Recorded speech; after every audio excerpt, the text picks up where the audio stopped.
Si vous êtes salarié et que vous considérez ne pas gagner assez d'argent, alors vous savez comme moi que l'ascenseur social en France est en panne. L'ascenseur social, c'est le fait de prendre des positions, donc d'évoluer dans l'entreprise et de voir son salaire augmenter en conséquence. À l'époque de nos parents, c'était simple. On commençait en bas de l'échelle et on se voyait proposer des positions de plus en plus importantes, de plus en plus hiérarchiques et on finissait avec un salaire qui était assez intéressant quand on était en salariat. Le problème, c'est qu'aujourd'hui, la société a changé et on est vraiment sur des postes qui évoluent de moins en moins et souvent, si vous êtes aussi salarié, vous avez remarqué que pour augmenter votre salaire, vous devez changer d'entreprise. Donc on fait 2 ans dans une boîte, on quitte l'entreprise, on travaille dans une nouvelle entreprise et on demande un salaire plus important. Le truc, c'est que vous travaillez dur chaque jour, vous donnez le meilleur de vous-même, vous êtes vraiment impliqué dans votre entreprise, mais malheureusement, vous avez l'impression que vos patrons ne vous considèrent pas à la juste valeur de votre travail et donc vous avez cette désagréable sensation de ne pas être payé à votre juste valeur et donc vous avez envie d'augmenter, ce qui est tout à fait normal. Évidemment, on va pas se mentir, vous allez travailler tous les matins pour un salaire parce que vous avez besoin de financer votre train de vie, déjà de survivre pour manger, boire, vous loger, mais aussi pour financer des projets comme par exemple un voyage que vous programmez, un potentiel achat immobilier et bien d'autres projets que vous avez envie d'accomplir dans votre vie. Donc dans cette vidéo, on va voir comment négocier avec votre patron un meilleur salaire, comment finalement demander une augmentation de la meilleure des façons qui soit et surtout on va prévoir un plan B dans le cas où ce dernier refuserait, comment vous pourriez vous-même augmenter votre salaire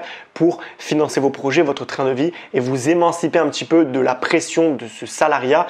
Comment vous pouvez vous émanciper, gagner plus d'argent sans courir après votre patron en permanence et prier pour avoir 2% d'augmentation chaque année. Donc restez bien jusqu'à la fin parce que je vais vous partager mes conseils, les conseils que j'ai utilisés et qui ont fonctionné pour augmenter votre salaire sans forcément obtenir une autorisation de votre patron de vous augmenter. Donc vraiment comment financer vous-même votre train de vie si vous n'arrivez pas à obtenir une augmentation de salaire en lui demandant tout simplement. Avant de commencer la vidéo, je me présente, je m'appelle Johan, je suis un ancien cadre dans le domaine du web marketing et j'ai quitté aujourd'hui ma vie de salariat, j'ai dit adieu à mon patron pour vivre de mes rentes. Je suis rentier donc à 25 ans, je le suis devenu il y a 2 ans et sur cette chaîne, je vous explique comment faire de même, comment vous émanciper du métro boulot dodo pour retrouver vos 3 libertés fondamentales, la liberté financière, géographique et temporelle. Donc si ça vous intéresse, abonnez-vous à la chaîne parce que je fais régulièrement des vidéos sur ce sujet, ça va vous intéresser et n'hésitez pas à vous abonner aux emails privés. Plusieurs fois par semaine, je vous envoie mes meilleurs conseils pour gagner les 3 libertés et surtout le lien est dans la description, donc inscrivez-vous maintenant, c'est gratuit et vous allez vraiment aimer le contenu. Donc je vais commencer la vidéo en vous expliquant pourquoi vous n'avez pas d'augmentation, pourquoi votre patron ne vient pas à vous pour vous donner plus d'argent et vous pousser à rester dans son entreprise. Donc le principe du salariat, vous le connaissez, c'est simple, il y a un travailleur et un employeur qui sont liés par un contrat de travail. Évidemment, votre patron, c'est pas la mère Teresa. Et son but, c'est pas de vous payer plus cher, c'est de vous payer moins cher. Parce qu'évidemment, il faut savoir que si vous êtes payé 2000, 2500 euros net par mois, il faut savoir que votre patron a 2500 euros en plus à payer à l'État parce qu'on est un pays qui est très taxé. Donc il faut savoir que votre patron, si vous emploie à 2500 euros net par mois, il va payer 5000 euros en tout. Donc voilà, vous êtes un poids dans son budget. C'est ce qui coûte le plus cher, l'humain en France. Donc son but, ça va être de vous payer le moins possible pour limiter finalement votre coût, le coût de l'humain dans l'entreprise et générer des marges, des bénéfices plus grands pour faire croître son entreprise. Ça, c'est le but de votre employeur. Vous, en tant qu'employé, évidemment, vous vous levez le matin pour survivre, financer votre train de vie et votre but, c'est de gagner plus d'argent. Donc déjà, vous voyez, il y a un conflit d'intérêt entre vous et votre patron qui fait que vous ne serez jamais d'accord et qu'une augmentation de salaire, ça se négocie. C'est une négociation, vous demandez ça, il va vous donner ça, parce qu'il ne va pas vouloir vous perdre, parce que vous êtes un bon élément et donc il y a des intérêts qui sont contraires. Ce qu'il faut aussi comprendre dans le salariat, c'est que vous ne serez jamais, au grand jamais, payé à votre juste valeur. Pourquoi? Parce que je vais vous donner un exemple très simple. Si par exemple vous êtes payé à votre juste valeur, c'est-à-dire à la valeur de ce que vous produisez dans l'entreprise, ce que vous rapportez en chiffre d'affaires, l'entreprise ferait un bénéfice nul, voire négatif, pour la simple et bonne raison que si une entreprise vous emploie, c'est pas par pure charité, c'est pas pour vous faire plaisir, c'est pas parce que vous êtes gentil, c'est tout simplement parce que vous apportez de la valeur et ils vont vous payer toujours moins que ce que vous produisez parce qu'ils font de l'argent sur votre dos. C'est juste le principe du salariat, c'est aussi simple que ça, il faut l'accepter, il faut le comprendre.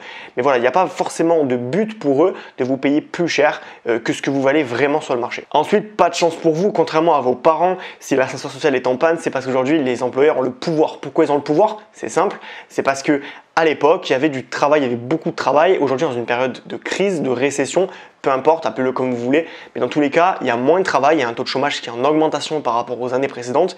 Donc, ils savent que vous avez besoin de travailler et donc vous payez un petit peu moins cher que ce que vous méritez. Et bien, c'est facile parce que si c'est pas vous qui acceptez, ce sera votre voisin qui prendra votre taf et vous resterez au chômage.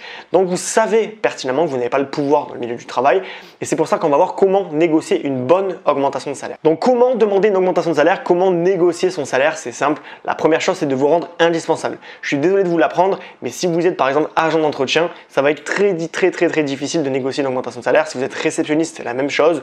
Vous devez avoir un poste à responsabilité, un poste où vous avez des qualités humaines et techniques qui font que vous n'êtes pas facilement remplaçable. Donc plus vous allez être gradé et plus vous allez facilement pouvoir négocier votre salaire. Et j'insiste sur ce point-là parce que moi je m'adresse à des cadres désabusés du salariat et si vous êtes cadre, vous avez potentiellement, probablement même une position professionnelle qui vous donne, on va dire, l'avantage parce que c'est pas facile de trouver des bons employés et si vous travaillez consciencieusement, si votre travail est de qualité, votre employeur n'a aucun intérêt à vous remplacer par quelqu'un parce que ça va lui demander de chercher, il va prendre le risque d'avoir quelqu'un qui est moins performant que vous. Donc clairement, vous avez l'avantage si vous êt un cadre et c'est pour ça que je m'adresse à vous pour vous aider à augmenter votre salaire de la meilleure des manières. Je vais aussi vous parler d'une erreur que beaucoup font et celle-là, elle est vraiment cruelle, c'est de menacer de partir si vous n'êtes pas augmenté. Ça, c'est la pire des choses à faire. Vous allez peut-être réussir à être augmenté, mais vous allez être dans le collimateur de votre patron qui va tout de suite vous remplacer dès qu'il trouvera une meilleure opportunité. Donc ne vous mettez pas en porte-à-faux avec votre patron, ça ne sert à rien, vous allez vous épuiser, vous allez réduire vos chances de créer de la confiance entre vous. C'est pas la bonne manière de faire. Donc je sais que beaucoup d'entreprises ne le font pas, mais vous devez vraiment le demander. Ça va pas être mal vu par votre patron, au contraire ça va être bien vu, ça permet d'avoir des bilans régulièrement, vous allez demander un entretien annuel. Alors ça peut être annuel, biannuel, peu importe, vous devez demander d'avoir un entretien avec votre supérieur hiérarchique, donc évidemment un supérieur qui a le pouvoir finalement de porter votre demande d'augmentation de salaire, mais vous devez régulièrement demander des entretiens si votre entreprise ne le fait pas d'elle-même pour un petit peu faire le point sur votre poste. C'est quelque chose de positif, votre patron ne peut le voir que de la bonne manière, vous dites que c'est pour évaluer votre poste, votre travail, demandez à votre patron ce qu'il pense de votre travail. Voilà, essayez vraiment de faire un bilan qui n'est pas juste là pour demander une augmentation, mais pour faire un petit peu le point sur votre travail, où vous en êtes dans votre poste et demander un plan de carrière. Ça, c'est super important, plein de gens ne le font pas, ils demandent juste une augmentation, demandez un plan de carrière. Voyez comment votre patron voit votre futur dans l'entreprise. Donc s'il vous dit vous n'allez jamais bouger, au moins vous êtes fixé.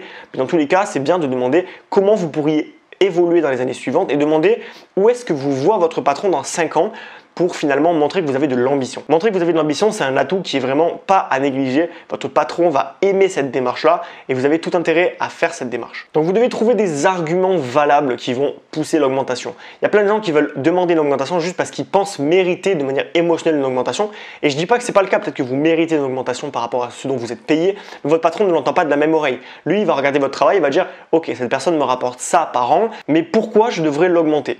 Et vous devez lui mâcher le travail en lui donnant les arguments qui vont vous permettre de demander l'augmentation de la meilleure des manières. Donc par exemple, ça peut être vous manager de nouvelles personnes, donc votre équipe a augmenté, vous êtes passé de 2 personnes à manager à 10 personnes. Donc évidemment là, vous avez plus de responsabilités, mais bien souvent, retenez que les augmentations de salaire vont de pair avec les nouvelles responsabilités. C'est difficile de demander de l'augmentation avec rien derrière parce que votre patron va dire mais pourquoi je vous augmenterai alors que je peux trouver quelqu'un qui travaille pareil à votre tarif. Donc vous devez vraiment revaloriser votre travail, expliquer pourquoi vous avez besoin d'une augmentation et surtout pourquoi vous la méritez. Donc par exemple, je sais pas, vous avez une fiche de poste qui a évolué, vous faites des choses que vous faisiez pas l'année dernière, vous devez trouver des arguments rationnels et non pas émotionnels, ça c'est très important pour demander l'augmentation. Voilà, vous devez être force de proposition, c'est ce qui va vous permettre de négocier proprement votre salaire et surtout vous devez prouver votre ambition, montrer que vous êtes là, que vous en voulez, que vous êtes impliqué dans l'entreprise et que vous avez une volonté d'évoluer, de prendre du galon, c'est très important. Donc retenez également qu'augmentation de salaire rime aussi avec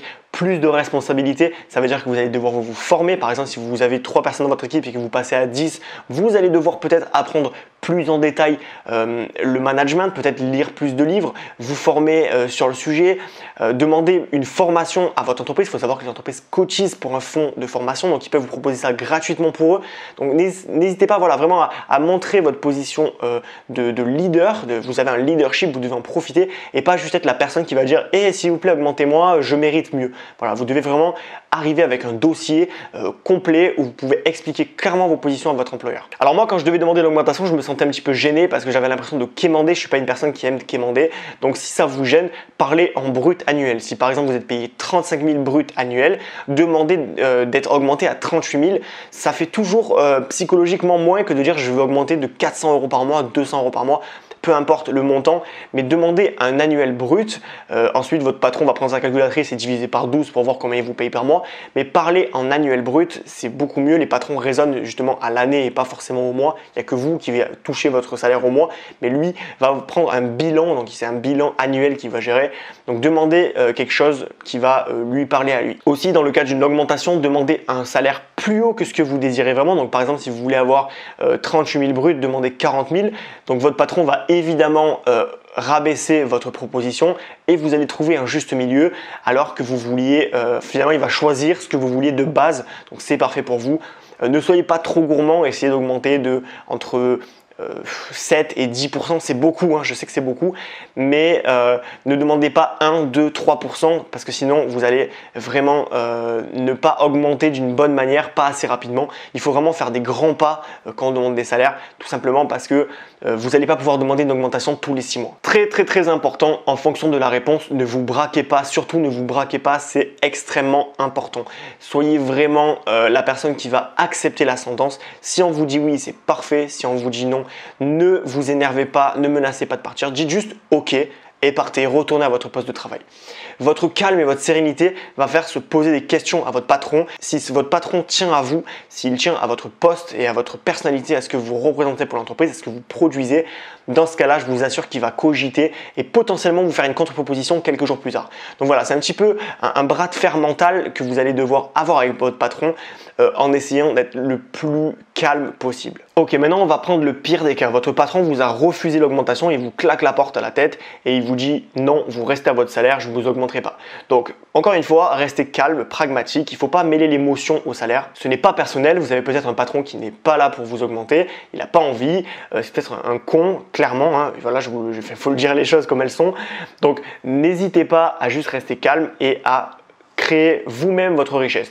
Et c'est là où j'interviens, c'est là où le but de ma chaîne est là pour ça finalement, c'est vraiment de travailler un complément de salaire de votre côté. Voilà, aujourd'hui, peut-être que vous comptez totalement sur votre patron pour vous faire vivre, peut-être que vous comptez sur l'État pour vous allouer des aides quand vous n'avez pas d'argent. Bon, en général, si vous êtes cadre, vous n'avez pas forcément droit à d'aide, mais dans tous les cas, vous comptez peut-être sur votre patron pour vous nourrir, pour financer votre projet, votre train de vie. Vous avez une alternative. Vous êtes en 2020, alors peut-être que vous regardez la vidéo plus tard, mais dans tous les cas, vous êtes à une époque où tout est possible. Aujourd'hui, avec Internet, on peut tout faire.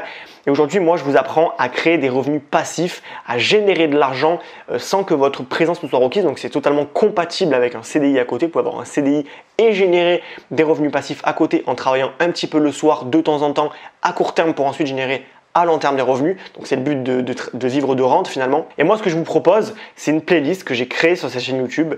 Elle va s'afficher ici, donc je vous invite à aller la voir. Je vous explique tous les moyens qu'il existe sur Internet pour générer des revenus passifs, c'est-à-dire des revenus qui travaillent sans vous de manière automatique à côté de votre salaire. Donc pour générer 100, 200, 300, 400, 1000 euros par mois en plus de votre salaire qui va vous permettre finalement de vous détacher un petit peu de votre salaire et de prendre votre envol. Aujourd'hui, je vous invite à gagner 200, 300, 400 euros de plus par mois, mais le but de cette chaîne, c'est de s'émanciper du salariat et de vivre de ses rentes, ce que je fais aujourd'hui. Au moment où je vous parle là à la caméra, je suis en train de gagner de l'argent en vendant des produits numériques sur Internet qui ne nécessitent pas ma présence parce que le marketing est automatisé.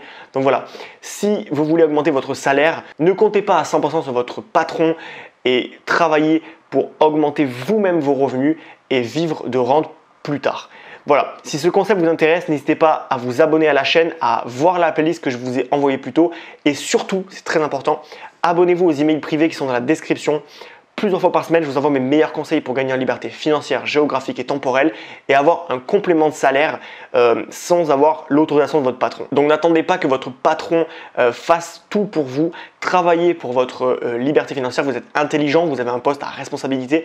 Donc vous pouvez vous-même générer un salaire supplémentaire. Moi, je sais que quand j'étais en salarié, je gagnais à peu près 2200 net par mois et je générais plus de 1500 € à côté. Donc finalement, ma rémunération était très belle. Donc voilà, je me suis débrouillé. J'ai vraiment fait en sorte de gagner ma vie sans mon patron. Et aujourd'hui, j'ai pu quitter mon salariat, j'ai pu quitter mon CDI pour vivre exclusivement de mes rentes. Et je vous invite à faire pareil.